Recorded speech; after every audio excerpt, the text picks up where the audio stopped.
అన్నమయ్య జిల్లా పుంగనూరు వైసీపీ నాయకులు JMD function హాల్లో మెగా డీఎస్సీపై వైసీపీ పోరాటంలో భాగంగా టౌన్ హాల్ సమావేశం నిర్వహించారు. రాష్ట్రంలో నిర్వహించిన మెగా డీఎస్సీ మళ్లీ నిర్వహించాలని, నిరుద్యోగులకు ప్రభుత్వం ఇచ్చిన హామీలు నెరవేర్చడంలో నిరుద్యోగులను మోసం చేసిందన్నారు. చిత్తూరు మాజీ ఎంపీ రెడ్డెప్ప మాట్లాడుతూ టీడీపీ కూటమి ప్రభుత్వం ప్రజలకు ఇచ్చిన హామీలు నెరవేర్చడం విఫలమైందని, నిరుద్యోగులకు విద్యార్థులకు మంత్రి నారా లోకేష్ మోసం చేస్తున్నారన్నారు. పుంగనూరు నియోజకవర్గం పరిశీలకులు జింక చలపతి మాట్లాడుతూ రాష్ట్ర వ్యాప్తంగా మెగా డీఎస్సీ అక్రమాలపై వైసీపీ ప్రభుత్వం చేపట్టిన ఫీజు రియంబర్స్మెంట్లపై పోరాటంలో భాగంగా రాష్ట్ర వ్యాప్తంగా ఈ నెల 6, 7, 8 తేదీలలో అన్ని నియోజకవర్గ సెంటర్లలో పెద్ద ఎత్తున రిలే నిరాహార దీక్షలు నిర్వహించడం జరుగుతుందని, 10వ తారీఖున పెద్ద ఎత్తున ర్యాలీ నిర్వహించడం జరుగుతుందన్నారు.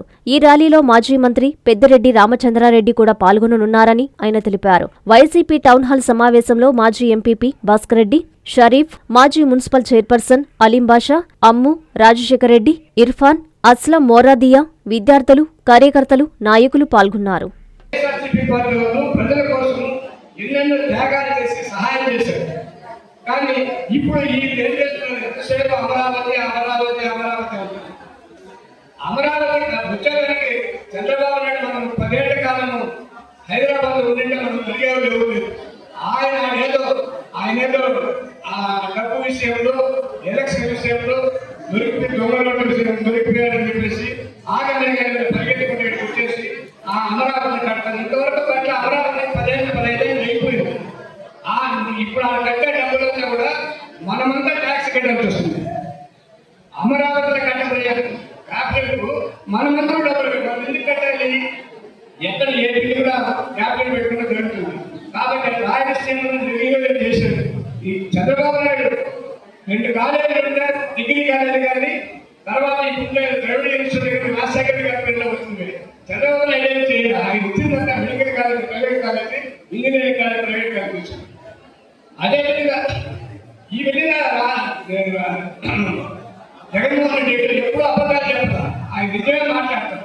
కాబట్టి ఆయన డిఎస్సీ మెంబర్గా ఉన్నారు.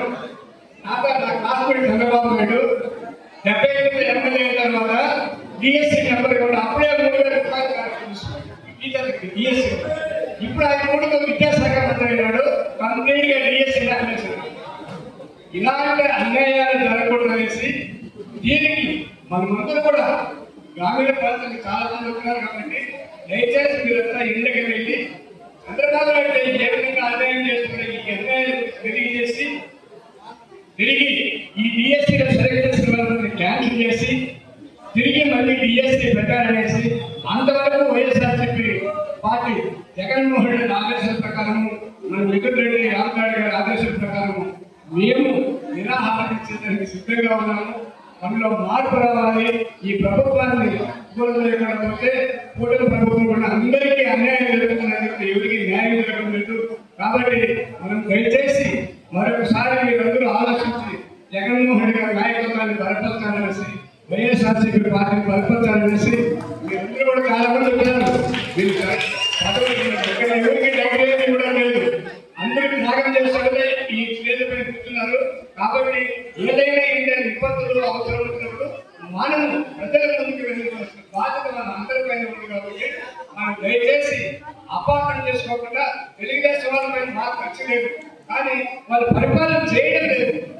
ఇసుక అమ్ముకుంటున్నారు, మన్ను అమ్ముకుంటున్నారు, ఏది కావాలంటే ప్రజలకు ఏది మనం ఏ పని చేసినా డబ్బులు నడపకపోతున్నాం. రైతులంతా చచ్చిపోయే పరిస్థితులు ఉన్నారు. విద్యార్థులు చదువుకుంటా డిసప్పాయింట్మెంట్. కాబట్టి మనలో చైతన్యం రావాలంటే జగన్మోహన్ రెడ్డి నాయకత్వం మళ్ళీ తిరిగి రావాలి. అంతవరకు మనం అందరూ పోరాటాలు చేసి ఈ ప్రభుత్వాన్ని గెలిపించేందుకు ఈరోజు రాష్ట్ర వ్యాప్తంగా పెద్దలు మాజీ ముఖ్యమంత్రి అయిన జగన్మోహన్ రెడ్డి గారి పిలుపు మేరకు 175 నియోజకవర్గాల్లో మెగా డిఎస్పీలో జరిగిన అవకతవకల పైన ప్రతి ఒక్క నియోజకవర్గంలోన మరి నియోజక హెడ్ క్వార్టర్స్లో మరి మీటింగ్ పెట్టడం జరిగింది. దీని ముఖ్య ఉద్దేశం మెగా డిఎస్పీలో నిరుద్యోగులకు ఎవరైతే అన్యాయం జరిగిందో దాన్ని తక్షణమే ఆ డిఎస్పీలో జరిగిన అన్యాయాల్ని వెలుగులోకి రావాలని, సిబిఐ ఎంక్వైరీ జరగాలని, మరి అదేవిధంగా నిరుద్యోగులకు ఎవరైతే అర్హులుగా ఉన్నారో వాళ్ళంతా అనర్హులుగా ప్రకటించినవి కూడా బయట తీవాలనే మా పోరాటం. మరి ప్రతిపక్ష పార్టీలో జగన్మోహన్ రెడ్డి గారు దీనిపైన అనేక కార్యక్రమాలు కూడా చేపట్టడం జరిగింది. దాంట్లో భాగంగా ఈరోజు పుంగనూరు నియోజకవర్గంలో పెద్దలు పుంగనూరు శాసనసభ్యులు మాజీ మంత్రివర్యులు పెద్దలు రామచంద్రరెడ్డి గారు అయితేనేమి, అదేవిధంగా రాజంపేట పార్లమెంట్ సభ్యుడు యువనాయకుడు మిథున్ రెడ్డి గారి నాయకత్వంలో ఈరోజు పెద్ద ఎత్తున నిరుద్యోగులు, విద్యార్థులు, అదేవిధంగా వైఎస్ఆర్ కాంగ్రెస్ పార్టీ 6 మండలాలు మున్సిపాలిటీలో ఉన్న నాయకులందరూ కూడా ఈ సమావేశంకి వచ్చారు. పెద్ద ఎత్తున విద్యార్థులు కూడా అందరూ కూడా వాళ్ళ బాధను కూడా వెలుపుచ్చారు. మరి మా డిమాండ్, ప్రధానమైన డిమాండ్ ఏదైతే ఎన్నికల ముందు పెద్దలు చంద్రబాబు నాయుడు గారు ఏదైతే ఎన్నికల ముందు హామీ ఇచ్చారో, మరి డిగ్రీ చదివిన ప్రతి బిడ్డకు నెలకు 3,000 రూపాయలు నిరుద్యోగ వృత్తి ఇస్తామన్నారు. అదేవిధంగా ఫీజు రియంబర్స్మెంట్ 2 సంవత్సరాల నుంచి ఇవ్వలేదు, ఆ ఫీజు రియంబర్స్మెంట్ కూడా ఇవ్వాలని, మరి వసతి దీవెన కూడా ఇవ్వాలని, డిఎస్సిలో జరిగిన ఈ అక్రమాలపైన విచారణ జరిపించాలని, 142 కోట్ల భారతీయులు నివసిస్తున్న ఈ భారతదేశంలో మరి కేంద్ర ప్రభుత్వం కూడా విద్యార్థులు ఏదైతే నిరుద్యోగులు ఏదైతే ఉద్యమం చేపట్టారో ఆ ఉద్యమానికి తల వంచి దానికి బాధ్యతగా మరి మన కేంద్రంలో ఉన్న విద్యాశాఖ మంత్రి రాజీనామా చేశారో, అదేవిధంగా ఇక్కడ జరిగిన అక్రమాలను కూడా వెలుగులోకి తెచ్చి ఆ అక్రమాలు నిజమైతే దానికి సంబంధించిన విద్యాశాఖ మంత్రి ఎవరైతే లోకేష్ బాబు గారు ఉన్నారో ఆ లోకేష్ గారు కూడా మరి రాజీనామా చేయాలని ప్రధానమైన డిమాండ్. ఇది వైఎస్ఆర్ కాంగ్రెస్ పార్టీ ఏదో మా యొక్క అధికార పార్టీ పైన చేస్తున్న కుట్రలు కానీ లేదంటే బాధతో కాదు, నిరుద్యోగుల పట్ల వాళ్ళ గళాన్ని వినిపించడానికే ఈరోజు వైఎస్ఆర్ కాంగ్రెస్ పార్టీ వాళ్ళ తరపున పోరాడుతున్న భాగం ఇది. మరి ఈ కార్యక్రమం మరి 6, 7, 8, 9, 4 రోజులు ఈ యొక్క రాష్ట్రంలో ప్రతి ఒక్క నియోజకవర్గ హెడ్ క్వార్టర్స్ లో రిలే నిరాహార దీక్షలు చేపడతారు. ఈ రిలే నిరాహార దీక్షలకు పుంగనూరు శాసనసభ్యులు మాజీ మంత్రుల పెద్దలు మరి రామచంద్రరెడ్డి గారు కూడా రిలే నిరాహార దీక్ష మద్దతుగా మరి అన్న కూడా పాల్గొంటారు. అదేవిధంగా 10వ తేదీ పెద్ద ఎత్తున ప్రతి నియోజకవర్గంలోన ర్యాలీలు జరుపుతాం.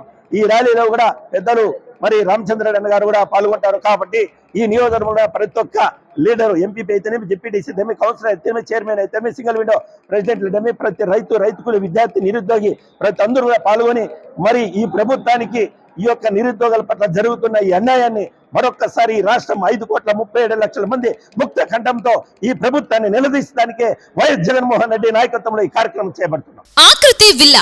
ఆకృతి విలాస్ వెంకటగిరి ప్రజలకు గొప్ప శుభవార్త.